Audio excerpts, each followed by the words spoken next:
ಯಾದಗಿರಿ ಜಿಲ್ಲೆಯಾಗಿ ಘೋಷಣೆಯಾಗಿ ದಶಕ ಗತಿಸಿದೆ. ಈ ಜಿಲ್ಲೆಯಲ್ಲಿ ಆರ್ಟಿಒ ಕಚೇರಿ ಹಾಗೂ ಟ್ರ್ಯಾಕ್ ಆಗಿಲ್ಲ. ಇದನ್ನ ಮನಗಂಡು ಹಿಂದಿನ ಸರ್ಕಾರದ ಅವಧಿಯಲ್ಲಿ ಆರ್ಟಿಒ ಕಚೇರಿಗೆ ಅಡಿಗಲ್ಲು ಹಾಕಲಾಗಿತ್ತು. ಅಡಿಗಲ್ಲು ಹಾಕಿ 1.5 ವರ್ಷ ಗತಿಸಿದ್ರೂ ಕಾಮಗಾರಿ ಕುಂಟುತ್ತಿದೆ.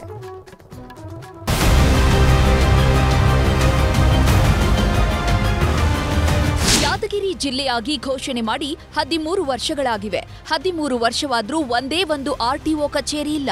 ಆರ್ಟಿಒ ಕಚೇರಿ ಕಟ್ಟಡ ಇಲ್ಲದೆ ಬಾಡಿಗೆ ಕಟ್ಟಡದಲ್ಲಿ ಕರ್ತವ್ಯ ನಿರ್ವಹಿಸುತ್ತಿದೆ.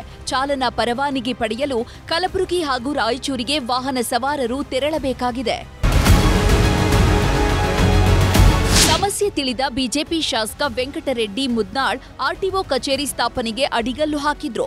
ಸುಮಾರು 9 ಕೋಟಿ ರೂಪಾಯಿ ವೆಚ್ಚದಲ್ಲಿ ಕಚೇರಿ ಹಾಗೂ ಆರ್ಟಿಒ ಟ್ರ್ಯಾಕ್ ನಿರ್ಮಿಸಲಾಗಿತ್ತು. ಇದೀಗ ಅನುದಾನ ಕೊರತೆಯಿಂದ ಕಾಮಗಾರಿ ಕುಂಟುತ್ತಾಸಾಗಿದೆ.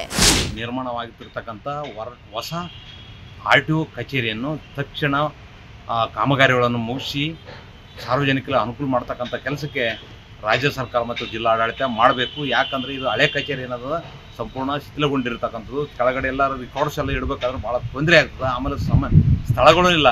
ಈಗ ಲೈಸೆನ್ಸ್ ಪಡಿಬೇಕಾದ್ರೆ ಜನರು ಹೋದ್ರಾಗ ಏನೋ ಟ್ರ್ಯಾಕ್ಗಳಿಲ್ಲ. ಹಂಗಾಗಿ ಏನದ ಭಾಳ ಅನಾನುಕೂಲ. ಇವತ್ತಿನ ದಿವಸ ಜಿಲ್ಲೆಗೆ 14 ವರ್ಷದ ಅನಾನುಕೂಲನೇ ಹೆಚ್ಚಾಗಿದೆ ಇಲ್ಲಿ. ಈ ಹಿಂದಿನ ಸರ್ಕಾರದ ಅವಧಿಯಲ್ಲಿ 5 ಕೋಟಿ ಹಣ ಮಂಜೂರಾಗಿತ್ತು. ಆದರೆ ಇದೀಗ ಅನುದಾನ ಬಂದಿಲ್ಲ ಎಂಬ ಆರೋಪ ಸಹ ಕೇಳಿ ಬರ್ತಿವೆ. ಇತ್ತ ಗುತ್ತಿಗೆದಾರರ ನಿರ್ಲಕ್ಷ್ಯ ಹಾಗೂ ಸ್ಥಳೀಯ ಜನಪ್ರತಿನಿಧಿಗಳ ಬೇಜವಾಬ್ದಾರಿತನದಿಂದ ಆರ್ಟಿಒ ಕಚೇರಿ ಕಾಮಗಾರಿ ಕುಂಟುತ್ತಾಸಾಗಿದೆ. ಕಾಮಗಾರಿ ಬೇಗನೆ ಮುಗಿಸಿ ಜನೋಪಯೋಗಕ್ಕೆ ಅನುಕೂಲ ಮಾಡಿಕೊಡಬೇಕು ಅಂತ ಜನ ಮನವಿ ಮಾಡ್ತಿದ್ದಾರೆ. ತಕ್ಷಣ ಅದು ಕಟ್ಟಡವನ್ನು ನಿರ್ಮಾಣವನ್ನು ತಕ್ಷಣ ಮುಗಿಸಿ ಸಾರ್ವಜನಿಕರ ಅನುಕೂಲ ಮಾಡಬೇಕು. ಈಗಾಗಲೇ ಅದಕ್ಕೆ 5 ಕೋಟಿ 9 ಕೋಟಿ ಮಂಜೂರಾಗಿದ್ದು, 5 ಕೋಟಿ ಬಿಡುಗಡೆ ಆಗಿದ್ದು, ಇನ್ನೂ 4 ಕೋಟಿಯಲ್ಲಿ ಕೆಲಸ ಕಾಮಗಾರಿ ನಡೀತಿದ್ದು. ಅದನ್ನು ತಕ್ಷಣ ಮುಗಿಸಿ ಅನುಕೂಲ ಮಾಡಿಕೊಡೋಕ್ಕಂಥ ಕೆಲಸ ರಾಜ್ಯ ಸರ್ಕಾರ ಮತ್ತು ಜಿಲ್ಲಾಡಳಿತ ಮಾಡಬೇಕು. ಯಾದಗಿರಿ ಜಿಲ್ಲಾ ಕೇಂದ್ರ ಘೋಷಣೆಯಾದ 13 ವರ್ಷದ ಬಳಿಕ ಆರ್ಟಿಒ ಕಚೇರಿ ಕಾಮಗಾರಿ ಆರಂಭ ಆಗಿತ್ತು. ಕಳೆದ ಸರ್ಕಾರ 5 ಕೋಟಿ ಕೊಟ್ಟಿತ್ತು. ಇದೀಗ ಕಾಂಗ್ರೆಸ್ ಸರ್ಕಾರದಲ್ಲಿ ಹಣ ಬಿಡುಗಡೆಯಾಗಿಲ್ಲ. ಕಾಮಗಾರಿ ನಿಂತಿದೆ. ಸಂಬಂಧಪಟ್ಟ ಅಧಿಕಾರಿಗಳು ಇತ್ತ ಗಮನ ಹರಿಸಬೇಕಿದೆ. ಗಣೇಶ ಪಾಟೀಲ್, ನ್ಯೂಸ್ 18 ಯಾದಗಿರಿ.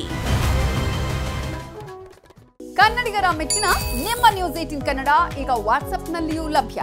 ಕರ್ನಾಟಕ ಮತ್ತು ದೇಶ ವಿದೇಶದ 360 ಡಿಗ್ರಿ ಸುದ್ದಿ ವಿವರವನ್ನ ನೀವು ನಿಮ್ಮ ಕೈ ಬೆರಳುಗಳಲ್ಲಿಯೇ ಪಡೆಯೋದಿಕ್ಕೆ ಈ QR ಕೋಡ್ ಅನ್ನ ಸ್ಕ್ಯಾನ್ ಮಾಡಿ.